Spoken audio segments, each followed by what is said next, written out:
starving them to death. Blockades are you want them starved to death? Are a normal part of war.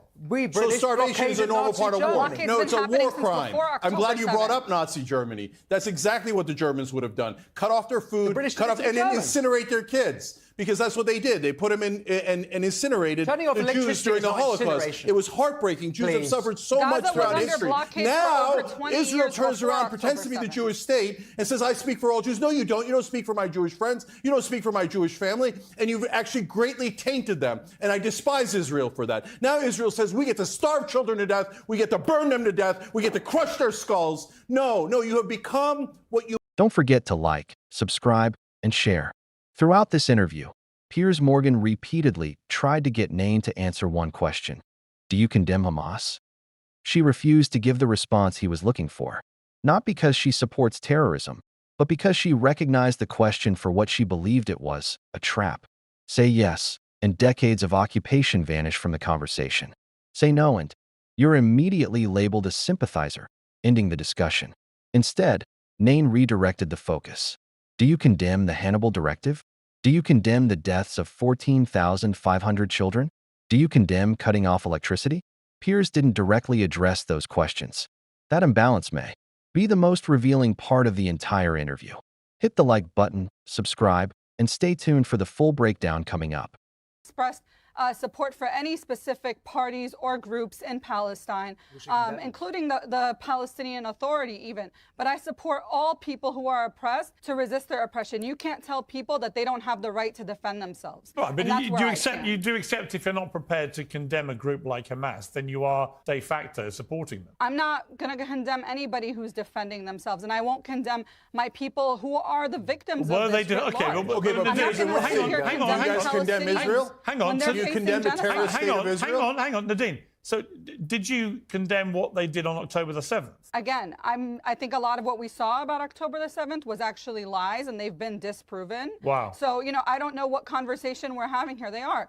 The 40 beheaded babies' lies was disproven. The do you think the 1,200 people? Okay, well, let me be specific to you. Do you think? Let me be specific with my question. We've seen Palestinians raped. Hang on. That's what I condemn. Do you believe that 3,000? Do you condemn Israel? Can I ask you a question, please? Let me ask you a question and respond. That's how this works. Do you believe that 3,000 Hamas terrorists crossed the border on October the 7th in 3 different phases and attacked indiscriminately any Israelis, in particular Jewish Israelis, they could get their hands on, that they murdered 1,200 people, that they wounded, some of them irreparably in terms of injuries that will never be recovered from, nearly 7,000 more people, that they captured and kidnapped 250-odd people, including a baby, including Holocaust survivors. So do you accept those basic facts? I mean, the U.S. government is currently negotiating, the continuous ceasefire with Hamas. And so it's clear that, I'm just asking if you accept those actions facts. were taken. Nardeen, I just asked you if you accept those facts. I don't, like I said, it's clear whatever actions they've taken, and I'm not sure, what part of all of that is or isn't true. There's been a lot of propaganda, but it's clear that that was a response to oppression since 1948, to when Israeli groups, Zionist groups went to Palestinian villages like mine. So just to be clear, you don't condemn that. Even worse than that. So you cannot condemn what they did that day.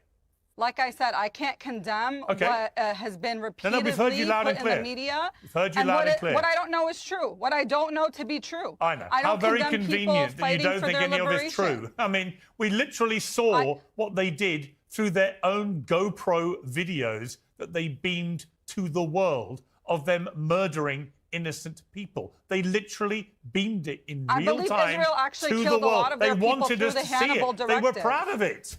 Do you condemn the Hannibal Directive that was directed towards their own people?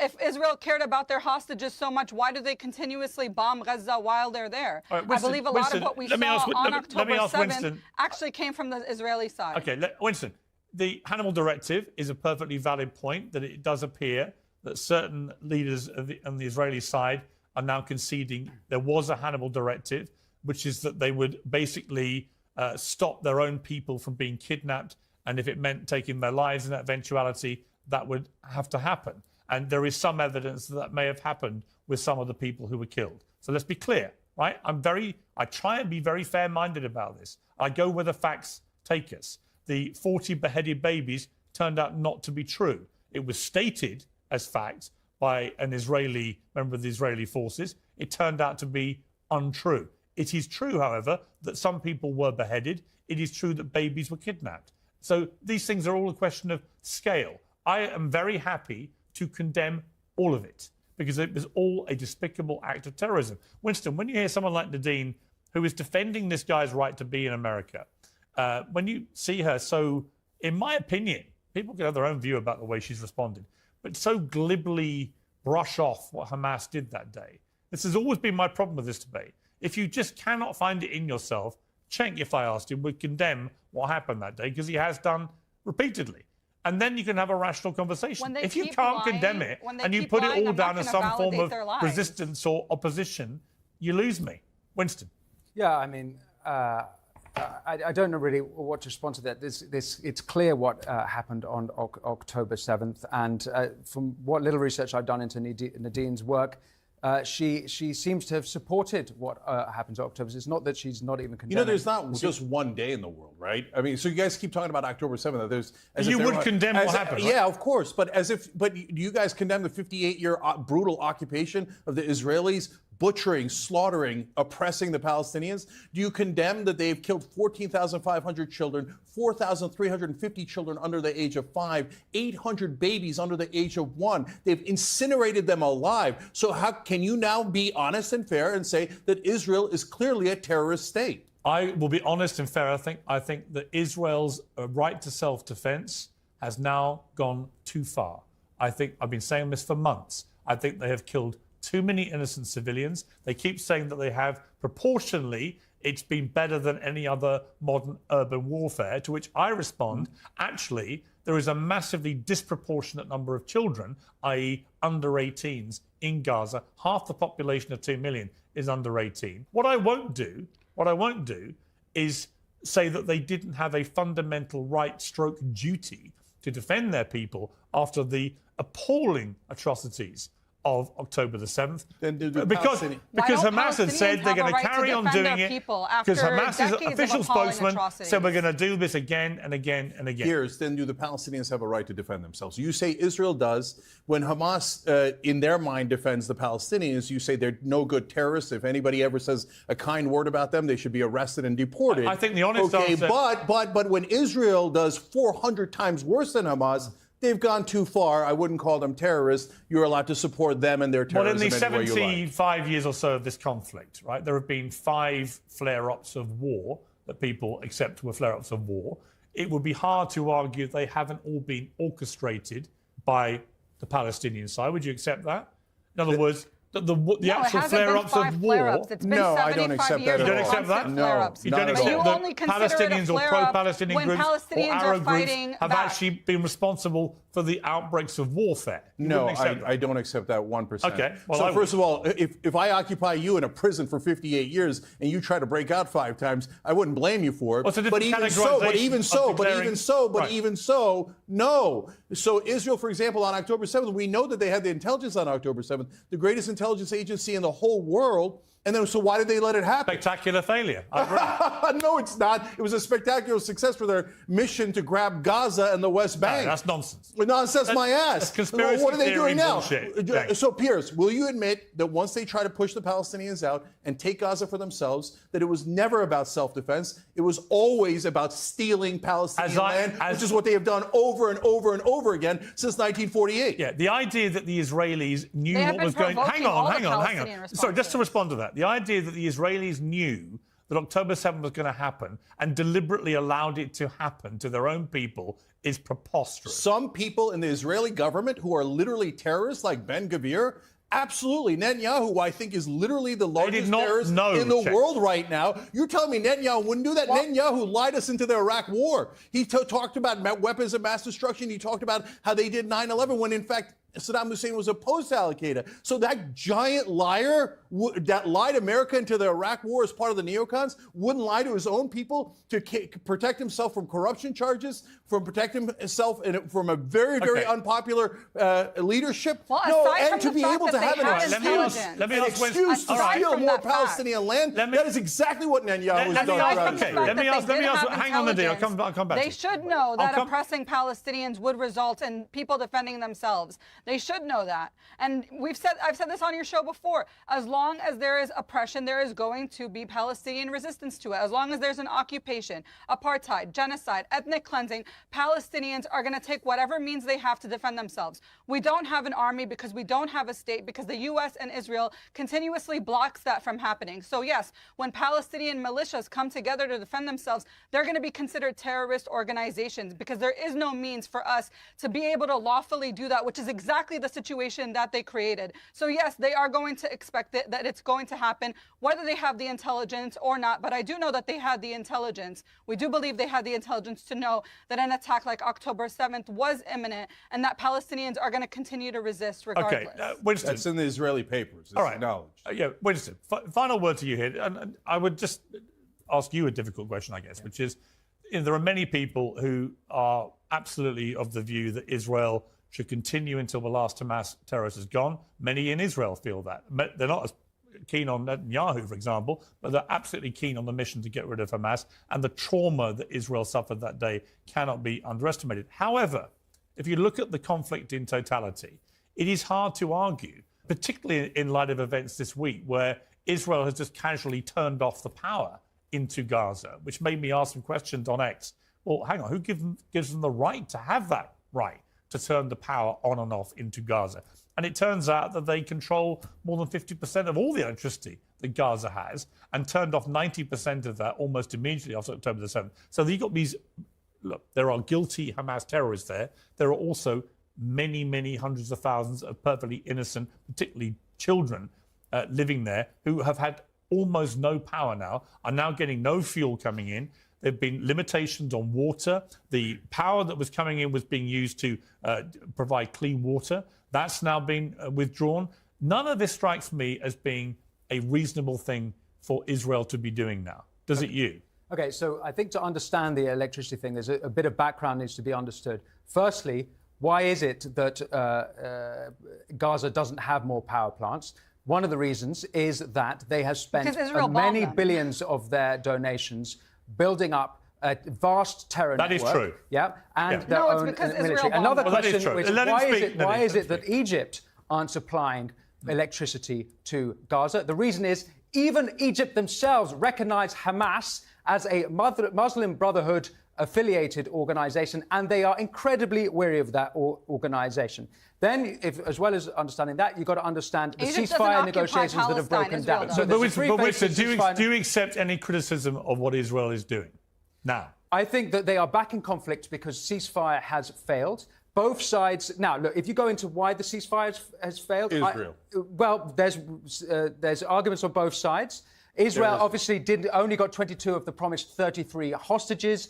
Hamas said they would clear the Philadelphia passage. Israel they did not. Withdraw because Israel's definitely, will you all definitely have grievances. when they try to take Gaza? May I? Israel have grievances about the phase 1 of the ceasefire failing, so they've been unable to get to phase 2 of the ceasefire. Hang on, Winston, should they be turning off the power into Gaza? Now that the ceasefire has failed, the conflict is been. Yeah, but should they? They're starving them to death. Blockades are you want them starved to death? Are a normal part of war.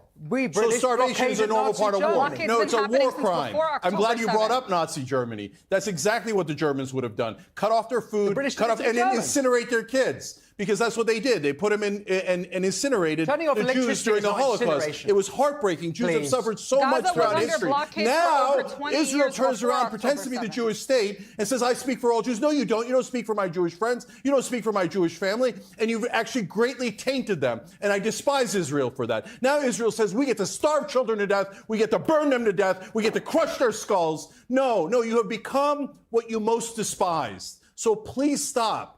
I know that there's nothing we could do because you bought every single politician in America, but I'm asking you to have morality and remember your Jewish faith, which is a wonderful faith that is giving and generous and talks in Passover about even having mercy for the people who kept you as slaves? Can you not have mercy for the people that you are keeping as slaves? Okay. How long are you going to occupy them? Okay. Answer that question. How long are you going to occupy them? You're brutalizing them. 58 years. You've kept them in a dark dungeon. And anytime they dare to oppose you, you cut off their water, you cut off, and you kill their children. It is Hamas Israel. Please like, subscribe, and share. The question, do you condemn Hamas, should be called what many critics believe it actually is, not a journalistic inquiry, but a loyalty test with only one acceptable answer.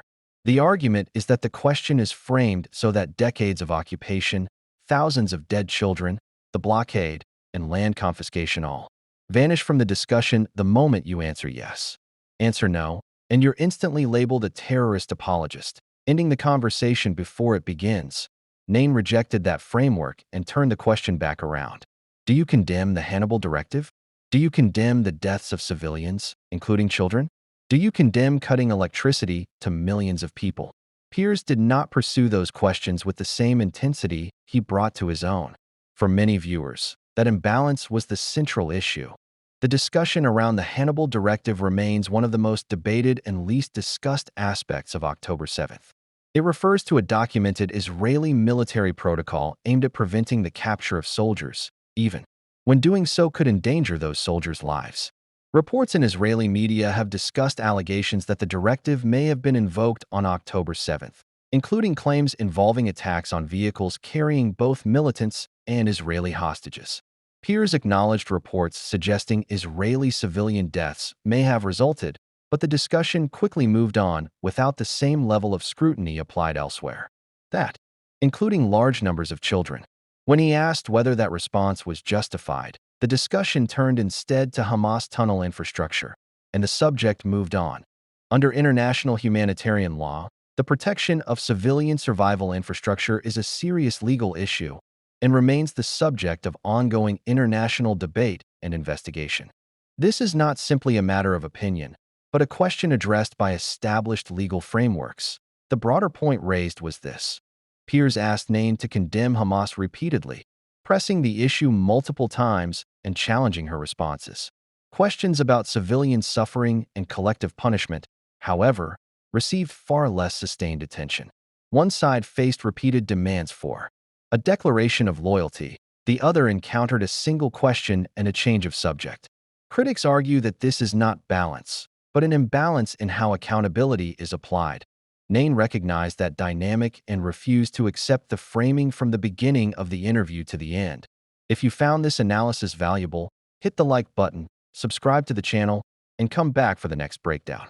On this channel, we focus on documented evidence, examine the numbers, and confront uncomfortable facts rather than looking away from them.